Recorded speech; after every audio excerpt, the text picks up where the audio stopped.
امریکہ کے ڈالر کو بڑا جھٹکا۔ بھارتی جہاز یوان یعنی چائنیز کرنسی میں ادائیگی کے بعد آبنائے ہرمیز سے گزرا۔ ایران کا اہم کردار۔ ایک بڑی بین الاقوامی انٹرنیشنل پیش رفت میں ایک بھارتی آئل سے بھرا ہوا جہاز کامیابی کے ساتھ اسٹریٹ آف ہارموز سے گزر گیا۔ اس جہاز کو محفوظ راستے اس وقت دیا گیا جب ادائیگی یعنی پیمنٹ امریکی ڈالر کے بجائے چائنا کی کرنسی یوان میں کی گئی۔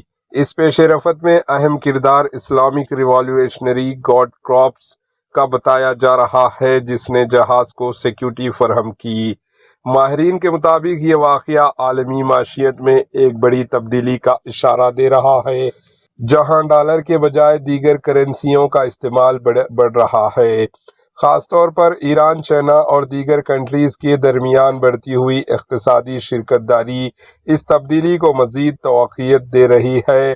یاد رہے کہ آبنائے ہرمیز دنیا کی اہم ترین تیل کے راستے میں سے ایک ہے، جہاں سے روزانہ لاکھوں بیرل تیل گزرتا ہے اور یہاں کسی بھی قسم کی پیش رفت عالمی مارکیٹ پر براہ راست اثر ڈالتی ہے۔